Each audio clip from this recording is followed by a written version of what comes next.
Welcome back, mga kaaldab. Ito na naman po ang inyong lingkod, si Mr. Destiny. At magbibigay po tayo ng pinakamainit na update po ngayon sa social media. Nakakalungkot lang po, mga kaaldab, na kumbaga hanggang ngayon wala pa rin po tayong update sa EAT. Tapos, grabe yung mga title lagi nila, mga kaaldab. Todo pagpo-promote kay kay Atasha Mula, kay Miles, na kumbaga sabi ko nga po sa inyo, wala po naman talagang paramdam ang EAT. Yan ang katotohanan, mga kaaldab, na pagdating po sa mga bagay-bagay, pagdating kay Mengay, wala po talaga eh. Di po ba? Sinasabi ko lang po yung katotohanan. Sinasabi ko lang po sa inyo kung ano lang po talaga yung kumakalat ngayon at talagang pinag-uusapan. Medyo dismayado po tayo kasi yung ibang mga mamis, mga titas, mga senyor, sa totoo lang po, mga kaaldab, yung mga komento po sa EAT, ang daming po talaga naghahanap kay Mengay. Ang daming nagbabaka sakali na ngayon biglang lumitaw si Mengay, di po ba? Alam nyo kasi, mga kaaldab, ginagamit din po ito ng EAT. Kaya hindi ko po masisisi kung ilang mga Aldab Nation o mga main fanatics hindi rin nagugustuhan yung ginagawa sa EAT, tapos sasabihin nila, nako, si Mr. Destiny lang naman yung bumabanat eh, kumbaga ikaw lang sumisira sa EAT. Hindi po ako. Remind ko lang po, ginagamit kasi ng EAT, popost sila na para naghihikayat si Mengay na panoorin nyo yung EAT. Kaya nga po, kapag nakita yan ng mga mamis, mga main fanatics, ine-expect nila na naandun si Mengay. Di po ba?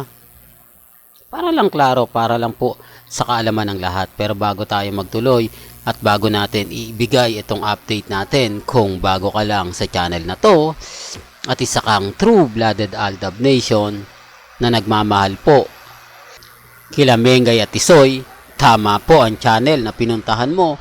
Kaya consider na po kitang bagong subscriber. At huwag mong kalimutang i-share ang mga video po natin sa mga mamis, sa mga titas, at sa mga senyor. Po ba? Kaya nga po, remind ko lang huwag po kayong magpapadala sa mga netizen na sinasabi nga pong ako lang daw po. Eh sila naman po talaga yung nagpo-provoke eh. Sila naman po yung nagpapaasa tapos ibibintang po sa akin. Kasalanan ko po ba kung bakit mas marami sumisimpatya sa akin? Kasalanan ko po ba na tama naman po na marami nga po talagang komento, mga negative comments patungkol po sa EAT na hindi po nila binabasa at hindi po nila sinasabi? Kasi kung titignan nyo, mga kaaldab, yung mga komento, marami po talagang mamis na kumbaga nagsasabi sa EAT na bumalik na Mengay, sobrang namimiss ka na namin, lalo na po kapag may dance production si Jose, si Wally, tapos may performance tuwing Sabado. Di po ba? Kaya nga po hindi ko to, kumbaga, kaya nga po hindi pwedeng palagpasin yung mga komento ng mga mamis at mga titas. Di po ba? At dito po, balikan po natin ito. Di po ba? Na yung Coldplay naman po talaga, sa ayaw po at sa gusto ng mga mga main fanatics, nakatatak na po kasi si Alden dyan. Porket may Coldplay, sasabihin po nila na ganito, ganyan, ganon. Di po ba? Kaya nga po ako tahimik lang eh. Alam naman po natin kapag Coldplay ang pinag-uusapan, Alden at main lang po talaga. Respeto na lang po sa mga hindi naniniwala. Respeto na lang po sa mga tao nagsasabi ng ganito, nagsasabi ng ganyan. Di po ba? Alam niyo naman po yung mga netizen, normal lang po na binabanggit po talaga nila dyan si Alden Richards, yung pagbuhat sa balikat. Lalo na nga po kapag ang pinag-uusapan sila Mengay, hindi po ba si Alden. Kaya wag po kayong magugulat kung bakit po tinatawag na lampa, kung bakit nga po ba hindi kaya buhatin. Di po ba? Kasalanan po ba natin yan? Kung nakikita nyo naman po at nababasa sa social media. Ako lang naman po yung nagpapaliwanag. Siyempre, ayaw po nila yung sinasabihan ganyan. Ayaw po nila sinasabihan na ganito, ganyan, etc., etc., di po ba? Kaya dun sa mga taong nagsasabi ng ganito, nagsasabi ng ganyan, okay lang po yan. Ang importante lang naman po, maging updated po kayo. Ano man po yung mga nababasa ninyo, nakikita ninyo, napapanood po ninyo, chill lang tayo, di po ba? Kaya nga po ako nagulat na lang po tayo pagka may mga komento. Pero okay lang yan, normal lang po yan. Well, puntahan naman po natin itong 5 breakups and a romance na kung saan mga kaldab, napakarami na nga po, pati teaser po nila inilabas na, kaya nga po marami talaga nagre-react na tatangkilikin daw po ito. Ito wala pong wala pong promotion to, lagi kong sinasabi at paulit-ulit ko po itong pinapaliwanag. Pinapakita ko lang po sa inyo dahil nga po may ganap mamaya, premiere night ng pelikula nila Julia Montes.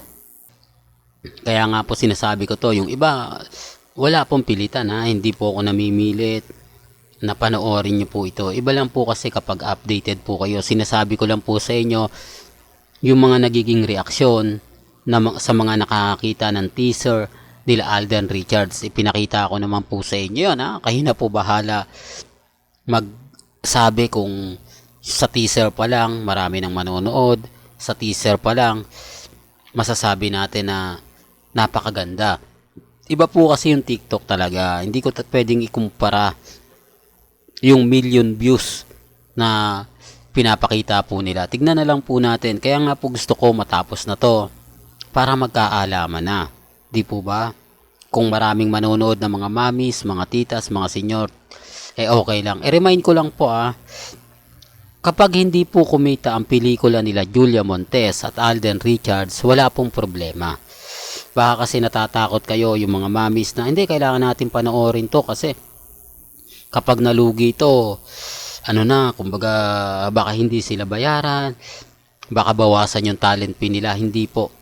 For the record lang po, pag natapos po yung pelikula, bayad po sila. Real talk to, bayad na po sila. Kaya nasa kanila na lang po yung promotion para mas lalong tangkilikin. Pero sabi ko nga po sa inyo, yung mga artista may mga talent yan. Talent fee, di po ba?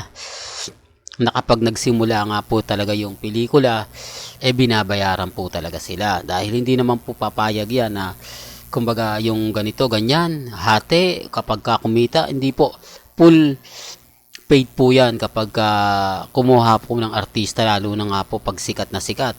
Kaya nga po marami nalulugi na producer dahil nga po kumbaga bayad na yung artista pero hindi pa po nila nakukuha, o sabihin na natin yung talent fee na binayad nila hindi pa masyado naibabalik, o naibalik man pero yung nagastos ko konti lang yung kinita. Hindi po ba na parang pumabor lang daw po sa artista. Totoo naman po yung sinasabi ko Kaya nga po yung mga ibang artista o mga producer hindi na ganong gumagawa ng pelikula. Kung matatandaan nyo, di po ba, kay Vice Ganda hindi muna siya gumawa kasi nga po laglag yung nila although hindi masyado nalugi pero hindi siya kumita ng malaki. Po ba, yan ang sinasabi ko mga kaldab na hindi po naiintindihan ng mga ilang netizen. Di po ba? Real talk to mga kaldab. Kaya pasensya na po kayo yung hindi masyado nakukuha yung update ko. Pero kung nakatutok naman po kayo lagi kay Mr. Destiny, may madali nyo na maiintindihan. Well, hanggang dito na lang po yung updates natin Kaya kung gusto nyo pa po ng pinaka-latest at sariwang update, abay tutok lang po kayo sa channel ni Mr. Destiny para updated po kayo sa mga bago at sa mga latest na i-upload po natin. Maya-maya lang. Hanggang sa muli, salamat po sa panonood at pakikinig.